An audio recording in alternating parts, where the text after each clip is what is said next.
संसार का आश्रय सर्वथा छूट जाने से भगवान का आश्रय स्वतः प्राप्त हो जाता है, और भगवान के सर्वथा आश्रित हो जाने से संसार का आश्रय स्वतः छूट जाता है। इन दोनों में से किसी एक की मुख्यता रखकर चले अथवा दोनों को साथ रखते हुए चले, एक ही अवस्था हो जाती है, अर्थात कल्याण हो जाता है।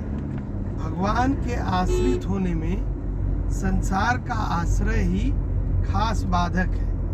संसार का आश्रय न छूटने में खास कारण है संयोग जन्य सुख की आसक्ति। संयोग जन्य सुख में मन का जो खिंचाव है, प्रियता है, यही संसार के आश्रय की, संसार के संबंध की खास जड़ है। यह जड़ कट जाए तो संसार का आश्रय छूट जाएगा, परंतु भीतर में संयोग जन्य सुख की लोलुपता रहते हुए बाहर से चाहे संबंध छोड़ दो, साधु भी बन जाओ, पैसा भी छोड़ दो, पदार्थ भी छोड़ दो, गांव छोड़कर जंगलों में भी चले जाओ, तो भी संसार का आश्रय छूटेगा नहीं। ये जो संयोग जन सुख 8 प्रकार के हैं, यही है ना भैया? हाँ, शब्द स्पर्श रूप रस गंध मान बड़ाई आराम। जब तक इन सुखों में आकर्षण है, प्रियता है, ये अच्छे लगते हैं, तब तक संसार का आश्रय छूटता नहीं, और संसार का आश्रय छूटे बिना सर्वथा भगवान का आश्रय होता ही नहीं। अगर केवल भगवान का ही आश्रय ले लिया जाए तो संसार का आश्रय छूट जाए। संयोग जन्य सुख का बड़ा भारी आकर्षण है, पर वह कब छूटेगा? जब मनुष्य केवल भगवान का आश्रय लेकर भगवान के भजन स्मरण में लीन होगा। तो गुरु जी, जैसे ये बात है ना, ये जैसे इस बात में कि जो संसार के चीजों में जो प्रियता है वो बाधक है। अब ये बात है जो आप कहते हैं हमेशा कि ये वो जो जिसमें तुमको प्रियता है वह सब भी भगवान का ही रूप है। हाँ। अगर तुम उसको सहज स्वीकार कर लो तो उसे कंप्लेन खत्म हो जाएगी। लेकिन यहाँ पॉइंट ये है कि इसमें प्रियता बना के चलते रहोगे तो फिर ये इसकी वो छूटेगा। उसमें और जो मैं कह रहा हूँ उसमें तुमको समझ में गलती हो रही है तुमको। देखो, एक तो यह है कि उसमें प्रियता की जो बात है, अगर मन तुम्हारा आसक्त है, उसमें प्रियता है, तो जैसे ये बता रहे हैं कि उसमें बाधा पड़ेगी और उसमें तुमको दिक्कत होगी। तो ये जो इस क्रम से जो चलता है साधक, तो उसके लिए वो ठीक है, वो उसको ऐसे करता जाए जैसे वो बताए हैं ना सुखदास जी, वो ठीक बता रहे हैं उस तरह से।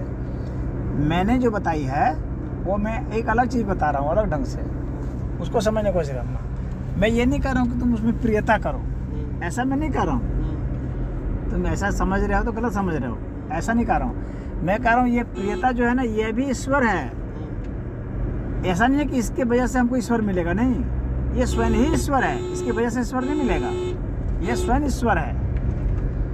वासुदेव सर्वमिति जो कहा गया है, वो उसका मतलब यह नहीं है कि उसके माध्यम से ईश्वर मिलेगा। उसका मतलब है कि उसके सिवाय और कुछ है ही नहीं। जो है ये जो ब्लेड है, ये बेल्ट है, हाँ, ये सब भी ईश्वर है।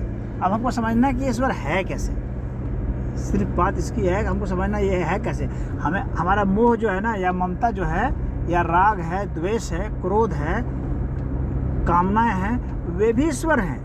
अब हमको समझना कैसे है कि वह ईश्वर है। सारी साधना का सारा खेल इस पर है कि अब हमको उसी की साधना करनी है, समझना है कि यह ईश्वर है कैसे। अगर हम इस चीज़ को समझ लें तो फिर हमारे लिए कोई विपरीत रह ही नहीं जाएगा, फिर हमारे लिए कहीं कोई बाधा रह ही नहीं जाएगी। तो हमें उसका ईश्वर समझना। ये आकार है, ये आखिर निराकार है कैसे, आकार कैसे निराकार है, इसकी भी साधना होती है। वो मुझे समझ में आता है, बुद्धि से मैं आकार में निराकार है, ये बात नहीं प्रॉब्लम है। हाँ। लेकिन अगर पत्नी भी ईश्वर है, पुत्र भी ईश्वर है, हाँ। दुकान भी ईश्वर है, हाँ, सब आश्रम भी ईश्वर है, हाँ। तो फिर हम उसी में लगे रहे, आराम से आप उसका सुख भोग करते रहे। फिर वही सुख भोग, तो भोग की कामना अलग चीज़ है। तो भोग को भी तुम जो है ना ईश्वर समझोगे, तब फिर भोग नहीं रह जाएगा, वो ईश्वर हो जाएगा ना। फिर भोग क्यों रहेगा वो?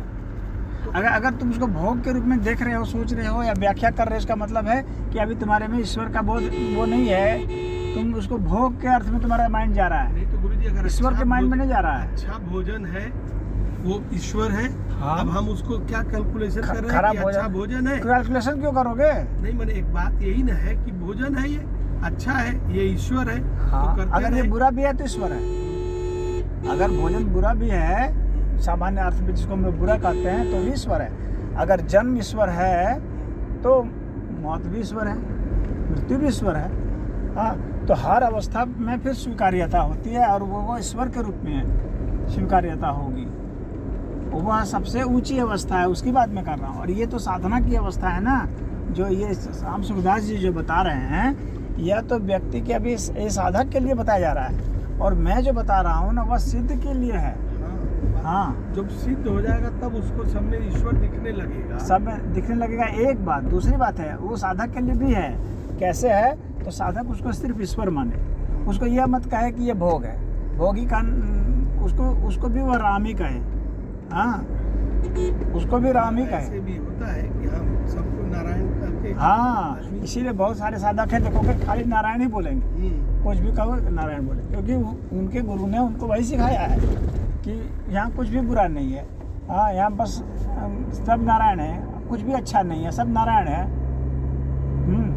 तो वो बुरा भला इसके चंगुल में फंसता ही नहीं, वो खाली नारायण बोलता है, नारायण समझता है। ये घास, उसको घास नहीं बोलेगा, घास नहीं देखेगा, कहेगा नारायण है।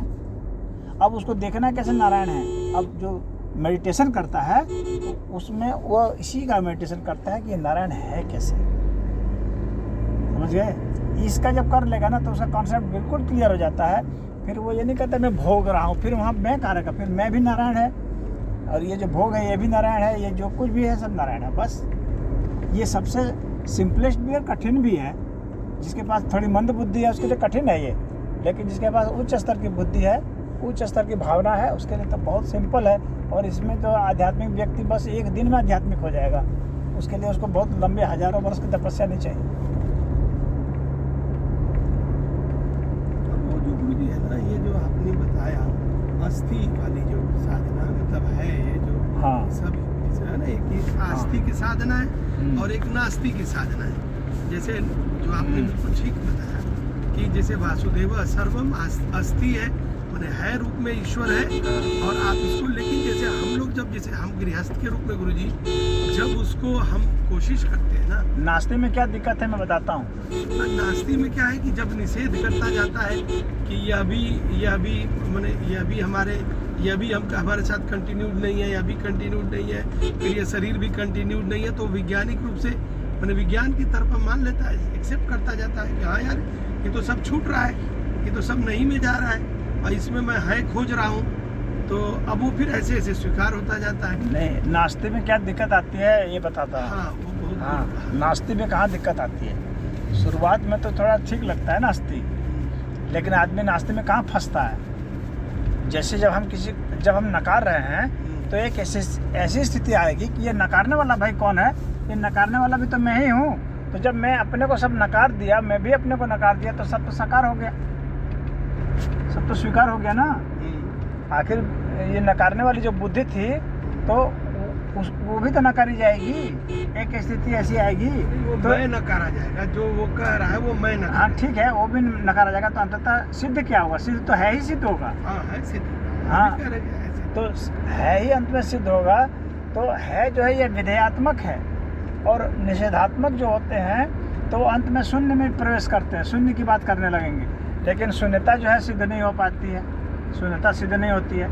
इसीलिए जिनकी फिलॉसफी शून्य वाली होती है वे फंस जाते हैं एक बार, क्योंकि शून्य का जब हो जाएगा तो ये अस्तित्व तो फिर है ही, अस्तित्व सिद्ध है। और शून्य महसूस किसको हुआ? शून्य किसको महसूस हुआ? शून्य महसूस हुआ, इसका मतलब कि जिसको महसूस हुआ वो तो है ही अंत में सिद्ध होता है। तो इसीलिए विधेयात्मक जो है ज़्यादा माना, ज़्यादा अच्छा, भक्ति ज़्यादा अच्छी मानी जाती है। और भक्ति नकार के कभी नहीं होती है, भक्ति स्वीकार करके होती है। नकार वाली जो भक्ति होती है ना, कुछ लोग नकार वाली भक्ति करते हैं कि ये संसार है, ये भगवान है, इस तरह से जो भक्ति होती है, तो ये भक्ति जो है अंत में फंसा देती है उसको। ये बात आपकी बहुत, ये अंत में फंसा देती है। क्यों? क्योंकि रहना उसको संसार में है। अब यहाँ प्रैक्टिकल जोड़ो, रहना उसको संसार में है, तो जब संसार में रहना है, ये हमारी इंद्रियां हैं, हमारा शरीर है, ये तो सब संसार का ही है। तो जब तुमने इसको इनकार कर दिया तो तुम्हारा इनकार करते हुए भी तुम्हारा मन करेगा कि अरे तुम तो इनकार भी किए हो तो झूठा किए हो, क्योंकि ये तो दिख रहा है कि ये है। तो जो प्रमाणित है कि है उसको हम कैसे कह दें खाली कि ये नहीं है? कैसे कह दें? अगर कह देते हैं तो फिर अपने ही बात जो है उसमें दोगलापन नज़र आता है कि ये हमारी बात जो गड़बड़ है। कहीं भाई हमारी इंद्रियां तो कह रही है कि ये है, सब कह रहे हैं कि ये है और हम कह रहे हैं कि ये नहीं है। ये तो गुरुजी फिर उसमें एक फिर और बंधन हो जाएगा। संसार जो है ना, संसार कैसे ईश्वर है यह बुद्धि होनी सबसे जरूरी चीज़ है, जान लेना। और जो संसार के विरोध में खड़ा हो जा रहा है वही जो है उद्वैत में खड़ा होकर के वो अपने को परेशान कर रहा है और कुछ नहीं करेगा। जो इस सिद्धांत पर चलते हैं कि एक ईश्वर है, एक जो है प्रकृति है और एक जीवात्मा है, ये जो त्रैत वाली जो फिलॉसफी है, और इन तीनों को जो सर्वथा अलग माने हैं उन लोगों के कारण ही ये उपद्रव हो जाता है कि आदमी जो है आध्यात्मिक नहीं हो पाता है। नहीं, हम इन सब चीज़ों में बिल्कुल कंफ्यूज नहीं हैं। हमको वो सब आपने जो कहा ना कि बुद्धि से सब ईश्वर है, ये बात बिल्कुल स्पष्ट है और ये मैं विवेचन करके भी एकदम इस बात को अनुभव करता हूँ। सिर्फ मैं जो मेरी जो प्रॉब्लम वाला पॉइंट ये है कि जब हम दिन भर के अपने अरे प्रॉब्लम भी ईश्वर है ना, क्यों तुम प्रॉब्लम के रूप में क्यों प्रॉब्लम को लेते हो? प्रॉब्लम को ईश्वर मानो ना। तुम्हें ये परेशानी होती है कि भाई दुख क्यों हो रहा है, हम इतना कर रहे हैं, तो ये प्रॉब्लम है ना। दुख भी तो ईश्वर है, दुख को क्यों तुम ईश्वर नहीं मान रहे हो? क्यों मान रहे हो कि दुख सर्वथा एक अलग चीज है? नहीं, मैं थोड़ा वो अनकंफर्टेबल मानता हूँ जो आसक्तियों को। जो है ना कि देखो, ये चीज है, आसक्ति अनासक्ति के चक्कर में मत पड़ो, सिर्फ ईश्वर के चक्कर में पड़ो। आसक्ति भी ईश्वर है, अनासक्ति भी ईश्वर है, बस। बहुत सारे शब्द जाल में फंसोगे तो फंस जाओगे। बस एक चीज पकड़ लो, राम को पकड़ लो, बस सब राम है और काम खत्म है। जहाँ राम के अलावा कुछ माने कि बस वो माया में फंसे। माया क्या है? माया इसी को कहते हैं। राम के अलावा कुछ मान लेना ही माया है और कोई माया नहीं है। जब हम कहते हैं कि नहीं ये जो है खंबा है, बस हम फंस गए माया में। जब कहते हैं ये राम है, बस हो गया ठीक। ये पेड़ हम क्यों कहें? आपका राम है, ये भी राम है। तो राम तीर्थ जो थे ना, बड़ा बढ़िया राम तीर्थ करते थे, किसी को भी राम ही बोलते थे। हाँ, गाड़ी राम, नोट राम समझे? नोट में तो नोट राम है, गाड़ी राम है। वो ये नहीं कहते थे कि ये गाड़ी है। बिना राम के वो कुछ बोलते ही नहीं थे, बिना राम के वो कुछ बोलते ही नहीं थे राम तीर्थ जी। हाँ महाराज जी, वो गाना एक है ना, गाड़ी आके राम हमारी। तो अब नोट राम जैसे कि हाँ, हर चीज राम। तो उस नोट राम से अटैचमेंट अगर हो गया, बहुत सारे अटैचमेंट क्या? अटैचमेंट खाली राम है, राम है बस। अटैचमेंट का सिर्फ राम है। और वो ये नोट जो है उसको भी वो कहेगा कि ईश्वर है, ये नोट ईश्वर है। तो फिर जैसे आज बहुत सारे जो अटैचमेंट ईश्वर है, अटैचमेंट भी ईश्वर है। अटैचमेंट कहाँ बुरा है? मोह उसी के लिए बुरा है जो उसने राम को छोड़ दिया है, अन्यथा मोह कोई बुरा नहीं। मोह भी ईश्वर है ना। तो आप बोलते हैं ना कि बहुत सूक्ष्म है, उसमें कब आदमी मोह में चला जाता है, शिफ्ट हो जाता है। तुम खाली राम को पकड़ लोगे तो कभी शिफ्ट नहीं होगे ना। शिफ्ट क्या होना है? कहाँ शिफ्ट होगे? राम इसमें कुछ है ही नहीं, शिफ्ट कहाँ होना है? लेकिन आप देखिए प्रैक्टिकली संसार में जाए तो राम को पकड़ते हैं और शिफ्ट नहीं, राम नहीं पकड़ते ना तुम। ये राम को पकड़ना इतना आसान भी नहीं है। ये आसान नहीं, इसलिए आसान नहीं है क्योंकि वो मानता नहीं है, मान नहीं पाता है ना। हाँ, वो फिर वस्तु को अलग अलग मानने लग जाता है कि वस्तु अलग है। लेकिन अगर वो दिमाग में बैठा लेना, राम को नहीं छोड़ना है किसी हालत में नहीं। सांस भी राम है, दिल की धड़कन भी राम है, हर चीज़ राम राम है, वो नहीं फंसने वाला है।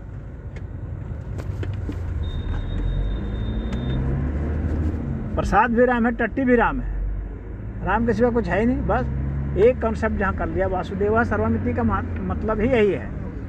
हाँ, वो एकदम चरम सीमा है, चरम फिलॉसफी है, उससे ऊपर फिलॉसफी है ही नहीं। और उसको एकदम पकड़ लेना है। अगर उसको पकड़ लिए तो कहीं कन्फ्यूजन नहीं होगा। फिर ये नहीं कि हम पुत्र के मोह में फंस गए, ऐसी बात नहीं होगा। पुत्र भी ईश्वर है, मोह भी ईश्वर है, कहाँ हमको प्रॉब्लम भी ईश्वर है, सब ईश्वर है। तो फिर हम जो कर रहे हैं वैसे ही करते रह जाएंगे, फिर तो साधक और साधना और सिद्धि का क्या होगा? सिद्ध हो गए, वही सिद्धि है। अब क्या तुमको सिद्ध होना है? जो सिर्फ राम के सिवा कुछ नहीं देख रहा है वही सिद्ध है। और कौन सिद्ध होता है? और कौन सिद्धि पाओगे तुम? और कोई सिद्धि होती ही नहीं जब पाओगे। कहीं और कोई सिद्धि देख रहे हो राम के अलावा? नहीं, सिद्धि तो और कुछ नहीं हाँ है। बस। लेकिन जो भटकाव है जीवन में, हम कहाँ भटकाव है? फिर कहाँ भटकाव रह जाएगा? जब राम ही राम है तो फिर भटकाव कहाँ हुआ बताओ? अब कहाँ भटकने के लिए कहाँ स्कोप रह गया? अगर तुमको लगता है भटक रहे हैं तो समझ, तो उसमें यही दिमाग में लगाना है तो भटकाव को राम में नहीं माने तुम, इसीलिए फंस गए। भटकाव को भी राम मानो। अगर राम यहाँ से वहाँ ले जा रहे हैं तो इसको भी मानो कि राम ले जा रहे हैं। चलो चलेंगे। राम के सिवा कुछ मत मानो, एकदम नहीं फंसोगे। और अन्यथा ये जो तरीका है जो कि ये आसक्ति को छोड़िए, ये छोड़िए, तो ये भी तरीका है, साधना है। मैं ये नहीं कहता हूँ कि ये नहीं साधना है साधना, लेकिन ये काफ़ी लंबा है, थकाने वाला है और अंत में जाकर फंसाने वाला है। और जब उस फंसान से फिर वो निकलेगा, उसी को महामाया कहा गया है। हाँ, महामाया का मतलब समझ रहे हो? महामाया का मतलब है कि जो साधना के कारण माया में फंस गया वो महामाया है, और महामाया कुछ नहीं है। साधना की माया जो है ना, यही महामाया है।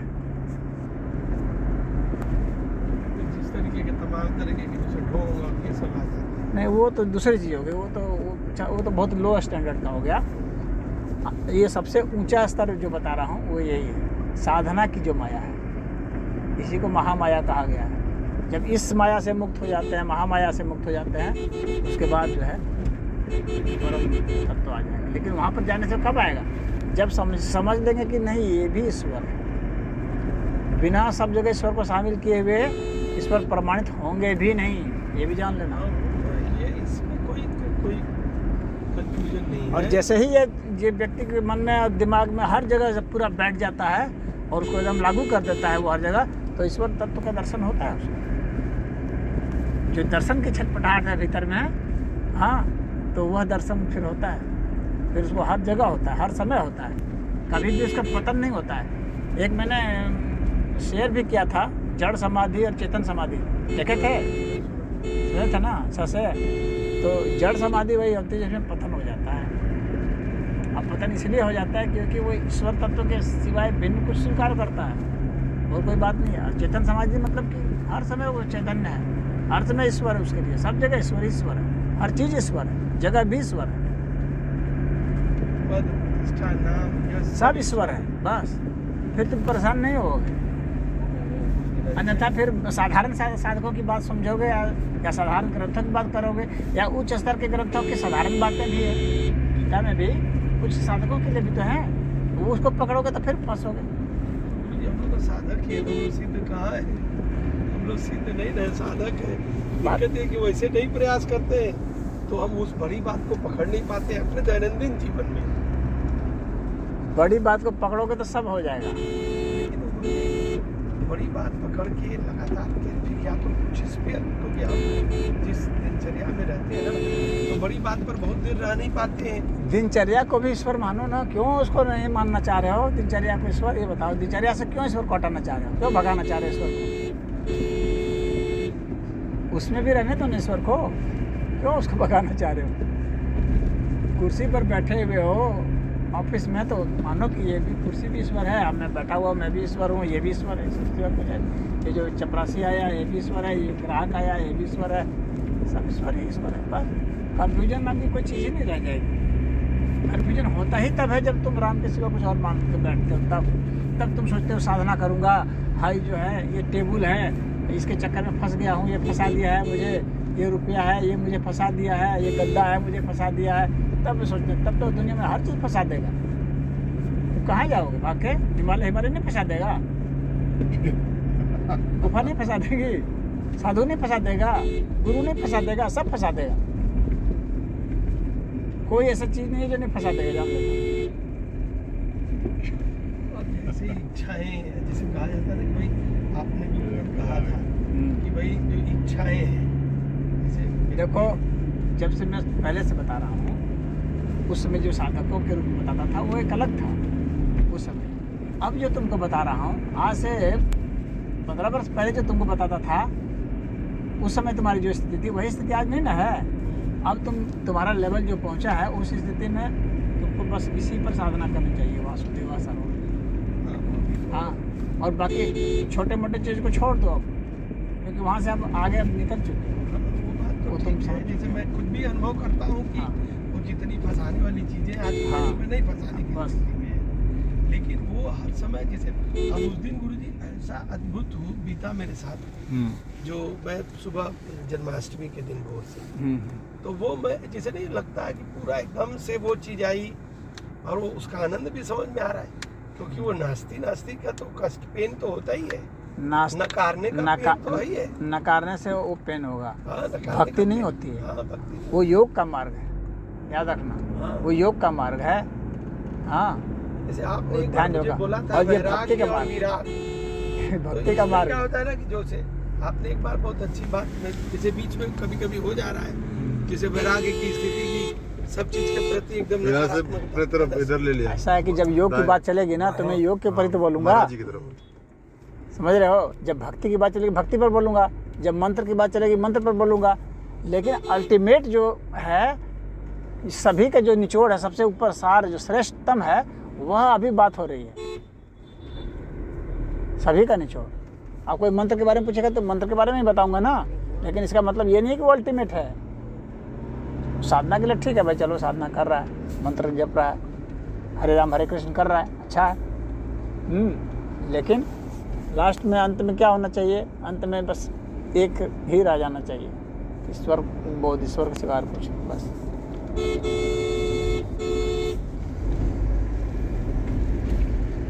यही वेद का भी यही मंत्र है।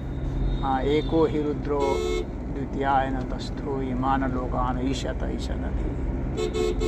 एक रुद्र के सिवा कुछ भी नहीं है। या फिर ब्रह्म के रूप में लो, एको ब्रह्म द्वितीयो नास्ति।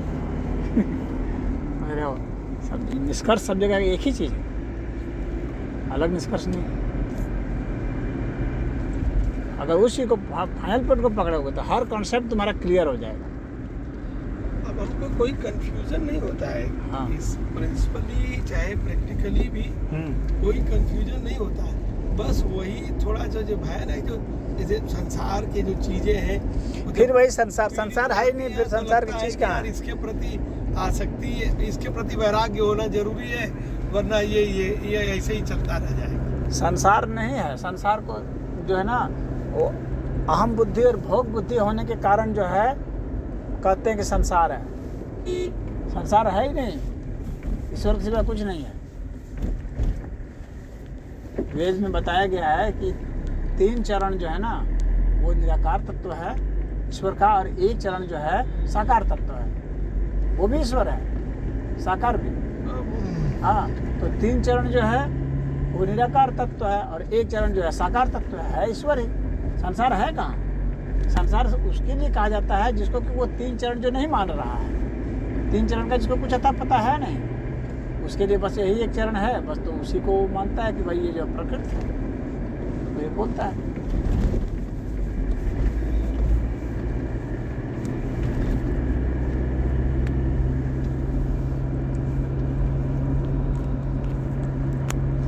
अब इसकी कंटिन्यूटी तुमको देखनी पड़ेगी। देखो इसकी जो कंटिन्यूटी है, इतने बड़े आकार हैं, आकार की जो सूक्ष्मता, आकार तो कन्वर्ट हो जाता है ऊर्जा में, कोई भी पदार्थ जो कन्वर्ट हो जाता है ना, तो इससे जो सूक्ष्म है वो ऊर्जा है। ऊर्जा से जो सूक्ष्म है उसको तेज कहा गया है, जो ऊर्जा का सबसे सूक्ष्म स्वरूप, और उसका जो सूक्ष्म स्वरूप है वह जो प्रज्ञा है उसको कहा गया है। उसका भी जो सूक्ष्म स्वरूप है उसको आत्म तत्व कहा गया है। तो अभी आप जो एक बात बोलते हैं, तो ये सब सारे सूक्ष्म क्रमशः है, लेकिन है सब ईश्वर ही। ईश्वर ही भिन्न भिन्न अवस्थाओं में भिन्न भिन्न नामकरण किए हुए हैं। तो जैसे आप जब कहते हैं कि ये जड़ भी ईश्वर है, हाँ, तो सामान्य तौर पर जैसे फिर तो जड़ चेतन का विभाग क्यों किया गया है? जड़ का चेतन का इसलिए विभाग किया गया है क्योंकि जब तक आकार है तब तक वह जड़ है। आकार, उसका जो आकार स्वरूप है वह जड़ है, लेकिन उसके आकार का माने आकार का जो बोध है, आपको जो उसका आकार का बोध होता है वह जड़ है वास्तव में। और जब उसी आकार का जब आपको निराकार बोध होने लगता है तो वो जड़ नहीं रहा, फिर वो चेतन है। कोई भी एटम का जब रूप खत्म हो जाता है उसके, हाँ, आप सही समझे। जब वो अरूप अवस्था उसकी जो है इतना सूक्ष्म हो गया कि अब उसका रूप नहीं रह चाहे, जिसको कि ये हाँ, तो वही चेतन। गॉड पार्टिकल कह रहे हैं। नहीं, ये पार्टिकल नहीं है। नहीं, पार्टिकल खाली वो सिंबलाइज किया है, एक्चुअली वो कह तो वही रहे हैं बात। नहीं, उस बात को वो नहीं कह रहे हैं ना, इसलिए नहीं कह रहे हैं क्योंकि वहाँ पर भी सेपरेशन है, अलगाव है। अब एक देखो, निराकार तभी होगा जब उसको सेपरेट नहीं किया जा सकता, यानी स्थान विशेष में आप उसको नहीं बांध सकते, लिमिट नहीं कर सकते। जब आप लिमिट कर रहे हैं इसका मतलब हो गया कि वह जो है आप आकार की ही बात कर रहे हैं, निराकार की बात नहीं कर रहे हैं, क्योंकि उसका फॉर्म उसका है ही ना। तो वो तो ये कह रहे हैं कि वो न्यूट्रॉन, प्रोटॉन, इलेक्ट्रॉन को भी जो एक तरीके से दे रहा है एनर्जी, जो चैतन्यता दे रहा है वो घाट पार्टिकल नहीं, वो पदार्थ रूप में नहीं है। नहीं, ऐसा तो नहीं कह रहे हैं कि वो पदार्थ रूप में नहीं वो है। कहते हैं ना कि दोनों को भार वही देता है। हाँ, वो ठीक है, वो भार देता है, वो कह रहे हैं उस बात को कि भार देता है, लेकिन वो खुद पदार्थ नहीं है। हाँ, वो ऐसा कह रहे हैं कि खुद उस अर्थ में उस तरह से नहीं है, लेकिन फिर भी जो है वह जो है पदार्थ नहीं है, ठीक है, वो एनर्जी के रूप में उसको मान रहे हैं ना। एनर्जी भी नहीं है, वो ये कह रहे हैं कि वो एक ऐसी चीज है जो उन दोनों को वेट दे रहा है। वेट दे रहा है ये कह रहे हैं, लेकिन वो फॉर्म ऑफ एनर्जी ही है एक तरह से। वो हाँ, माने वो चेतन है जो उन सबों को, एक्चुअली वो कन्वर्जन के पहले की स्टेज है। पदार्थ रूप में प्रकट हुआ एटम, उसका जो जिसके वजह से वो पदार्थ रूप में प्रकट हो रहा है उसको वो गॉड पार्टिकल। वो तो गॉड पार्टिकल तो वो एक तरह से जो है मजाक के अर्थ में वो लिए हैं, व्यंगात्मक अर्थ में लिए हैं उसको। नहीं, मुझे लगता है वो उसको एक्सप्लेन नहीं कर पा रहे हैं, इसलिए उसको कहे, मजाक के रूप में नहीं कहे। नहीं, वो व्यंगात्मक के रूप में कहे हैं। वो किस व्यंगात्मक के रूप में कहे हैं कि मतलब गॉड है ही नहीं, ये है गॉड तुम्हारा, ये जो हमने खोज लिया है पार्टिकल, ये है गॉड, ये क्योंकि ये वजन दे रहा है।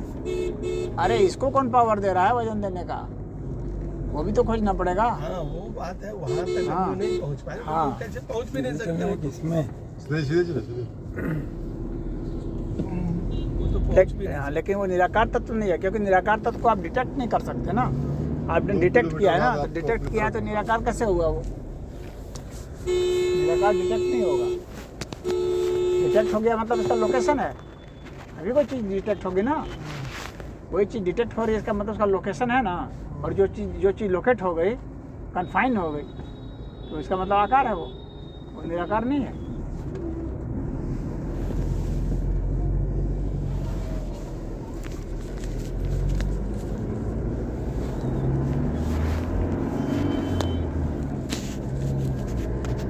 जब जो साधना में व्यक्ति कहता है कि आप अंदर जब यात्रा कर रहे हैं तो अंततः वो मिलेगा जो निराकार है ना।